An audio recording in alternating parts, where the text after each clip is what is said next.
Hello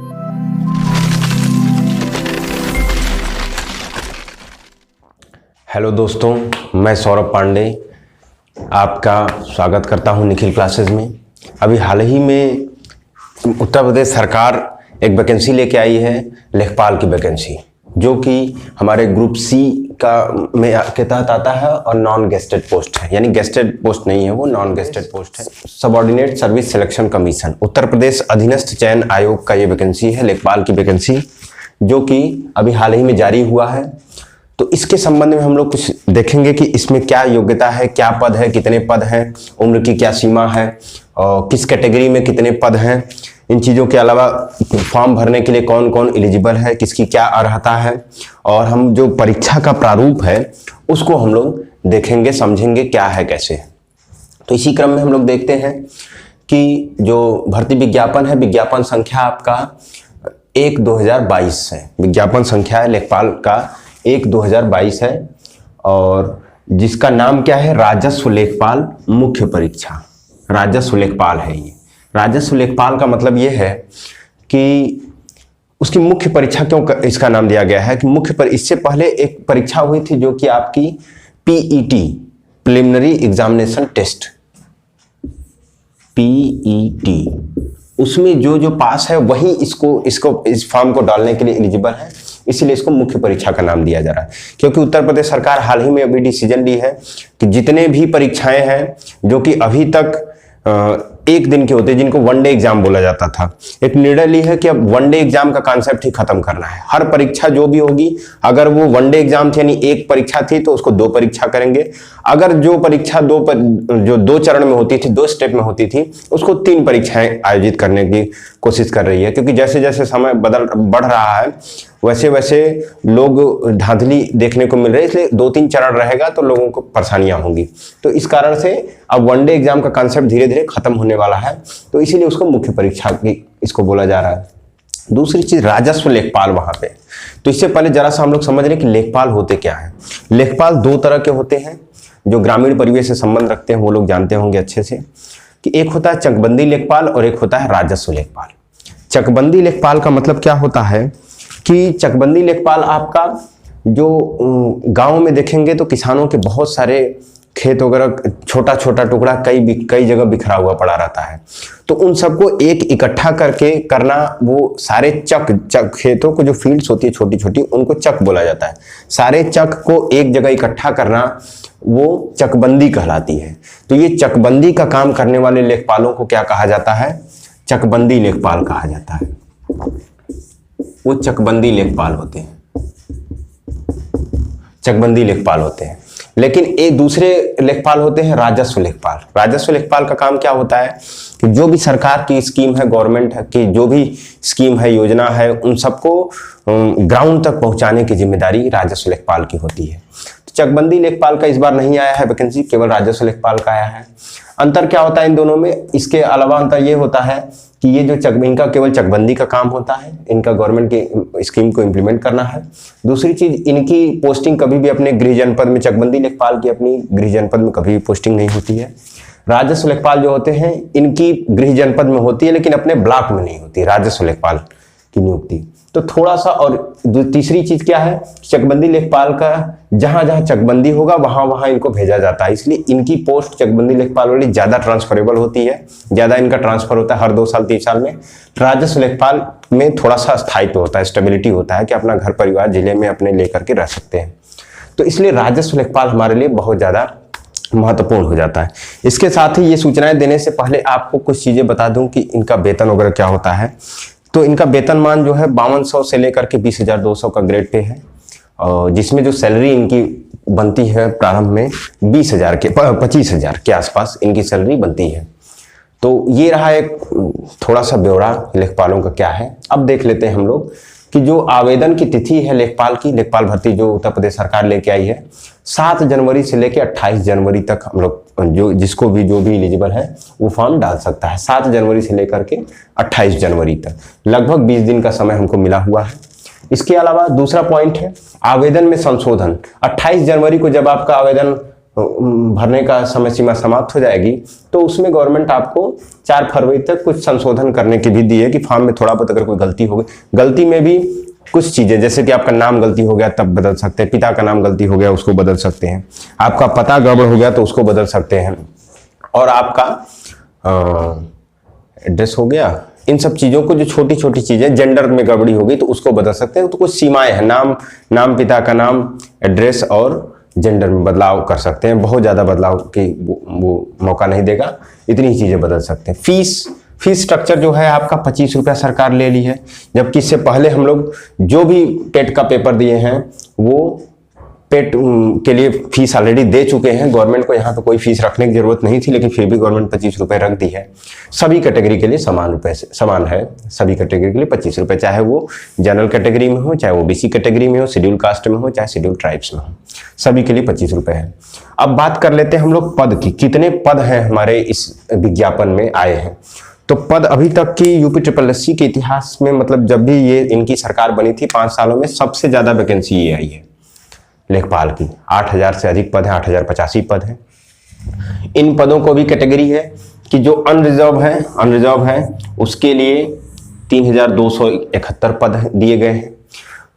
other backward caste यानी कि OBC के लिए आपका 2174 पद, 2174 पद दिया गया है। शेड्यूल कास्ट के लिए यानी जो अनुसूचित जाति के लोग हैं उनके लिए लेखपाल का पद 1690 है, और शेड्यूल ट्राइब्स जो कि सबसे कम जनसंख्या है उत्तर प्रदेश में, उसके लिए आपका 152 पद निर्धारित की है सरकार। और अभी हाल ही में एक नई कैटेगरी बनी है ईडब्ल्यूएस, इकोनॉमिकली वीकर सेक्शन, आर्थिक रूप से कमजोर जो लोग हैं उनके लिए 798 पद दी गई है इस 8085 पद में। इसके अलावा कुछ एक क्षैतिज आरक्षण हॉरिजॉन्टल रिजर्वेशन भी दिया गया है, जैसे पर्सन विद डिसेबिलिटी जो दिव्यांग लोग हैं उनके लिए एक क्षैतिज आरक्षण सीधे 309 पद कर दिए गए, सृजित किए गए हैं। महिलाओं के लिए 1600 पद, लगभग 1604 पद निर्धारित किए गए हैं। जो एक्स सर्विसमैन जो ऑलरेडी किसी न किसी सर्विस में है, चाहे आर्म्ड फोर्सेज में हो, चाहे किसी भी सर्विस में जल्दी जिनकी रिटायरमेंट होती है, वो लोग, उन लोगों को मौका दिया जाता है। तो 387 पद उनको दिया गया है। उनका सर धड़ से अलग करने का मौका देने जा रहा हूं। क्या आप इस मिशन के लिए तैयार हैं? Yes sir. क्या बदले के लिए आपका खून खोल रहा है? Yes sir. Commanders, who are we? Indian army sir. Indian army ने जंग शुरू नहीं की थी, but we will bloody hell finish it. Yes sir. How is the जोश? High sir. How is the जोश? High sir. अच्छा, हाउ इज द जोश? इसके बाद हम लोग बात कर लेते हैं अर्हता की, यानी जो एलिजिबिलिटी है, कौन कौन इस फॉर्म को, यानी लेखपाल की वैकेंसी जो आई है इसमें कौन कौन भर सकता है फॉर्म। तो जो पेट पास होना चाहिए, प्रिलिमिनरी एग्जामिनेशन टेस्ट जो अभी हाल ही में हुआ था 3-4 महीने पहले, उसको जो फॉर्म भरा है और उसमें पास है, इसमें कोई परसेंटाइल को एग्जैक्ट नहीं बताए हैं कि इतना नंबर पाने वाले या इतना परसेंटाइल, 80 परसेंटाइल पाने वाले, 70 परसेंटाइल पाने वाले लोग नहीं भर सकते या उनके ऊपर भर सकते हैं, ऐसा गवर्नमेंट कुछ भी नहीं दी है। लेकिन ये जो गवर्नमेंट न देने का एक बहुत बड़ा रीजन है कि सामने चुनाव है, और चुनाव के लिए गवर्नमेंट चाहती है कि हम सभी विद्यार्थियों को शामिल कर सके, ताकि कोई अपने आप को ये न फील कर सके कि हम लेखपाल का फॉर्म न डाल सकें। लेकिन आने वाले समय में अगला जो पेट होगा या कोई यूपीएससी की वैकेंसी आएगी, तो चुनाव का गवर्नमेंट के पास कोई प्रेशर नहीं रहेगा, तो वहां पे कुछ क्राइटेरिया रख सकती है, 70%, 60% परसेंटाइल वाले, तो ऐसे रख सकती है। लेकिन अभी इस वैकेंसी में कोई भी नहीं रखा गया है क्राइटेरिया। चलिए, दूसरा क्राइटेरिया इनका क्या है कि इंटरमीडिएट, यानी ये भर्ती जो है 12वीं पास पर आई है। इंटरमीडिएट जो पास है वो लेखपाल की भर्ती के लिए एलिजिबल है। इंटरमीडिएट पास होने चाहिए, दूसरी चीज वो पेट पास होने चाहिए, आप एलिजिबल हो जाएंगे। कुछ जगह पे इस भर्ती में आपको वेटेज भी दिया जाएगा, अगर एनसीसी का बी सर्टिफिकेट रखते हैं तो कुछ वेटेज भी आपको दिया जाएगा। नेक्स्ट पॉइंट पे हम लोग आते हैं कि उम्र क्या है, आयु क्या है इस वैकेंसी को देखने के लिए, कौन लोग इसमें भागीदारी अपनी सुनिश्चित कर सकते हैं।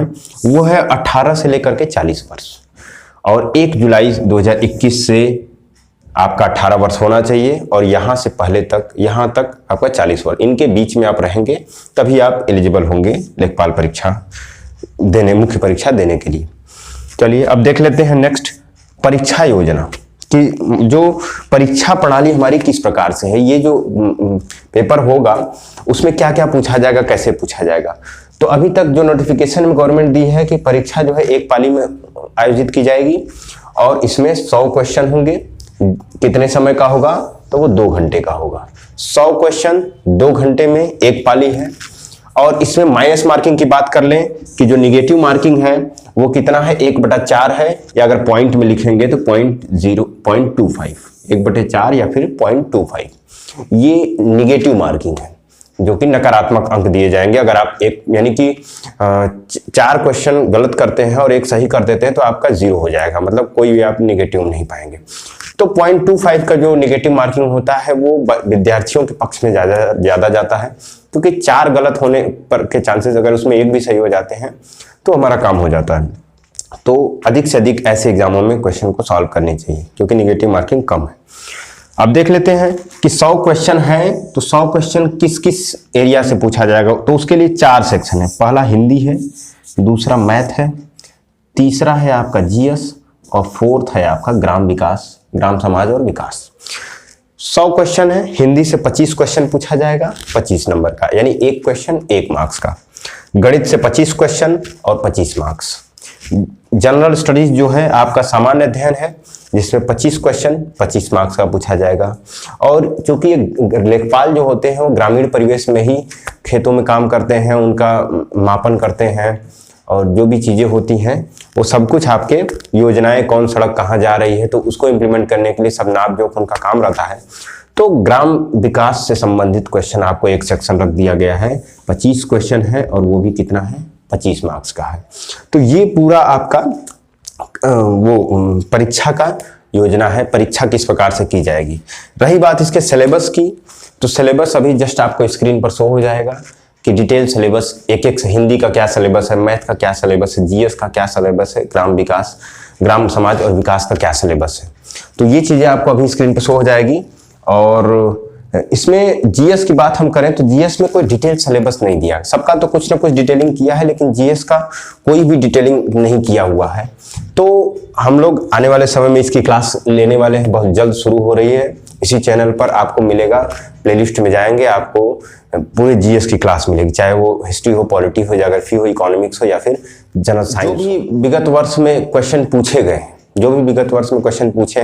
जब डिटेल सिलेबस हमारे पास नहीं होता है कि कौन कौन से टॉपिक्स पूछे जाएंगे, तो जिनसे पिछले 4-5 लेखपाल की भर्ती में, अमीन की भर्ती में या फिर कानूनगो के पेपर में जिस तरीके के क्वेश्चन बने हुए, यूपीट्रिपलएससी के जितने भी एग्जाम्स होते हैं, चाहे फॉरेस्ट गार्ड हो, चाहे तो आपका लेखपाल, अमीन, कानूनगो, ये जो होते हैं एग्जाम, जितने भी एग्जाम यूपीट्रिपलएससी के, उनके विगत वर्षों के पुराने पेपर्स हम लोग निकालते हैं, उसका एनालिसिस है और उसी के हिसाब से तैयारी कराई जाएगी। जिस दिन डिटेल सिलेबस जारी होगा तो उसके अकॉर्डिंग की जाएगी जीएस के लिए, अदरवाइज अभी उन्हीं पुराने पेपर्स के अकॉर्डिंग और लेवल उठा करके हम लोग पढ़ाएंगे। तो आपको सारी चीज़ें इसी चैनल के प्लेलिस्ट में जाएंगे तो उसमें मिल जाएगी जीएस के सारे सेक्शन, चाहे साइंस हो, चाहे पॉलिटी हो, ज्योग्राफी हो, हिस्ट्री हो, इकोनॉमिक्स हो। तो अगर ये सेशन पसंद आया हो तो आप लोग इसको लाइक करिए, और अगर चैनल पर नए हैं तो सब्सक्राइब करिएगा, और अगर संभव हो तो 1-2 ग्रुप में ज़रूर शेयर कर दीजिएगा। Thank you.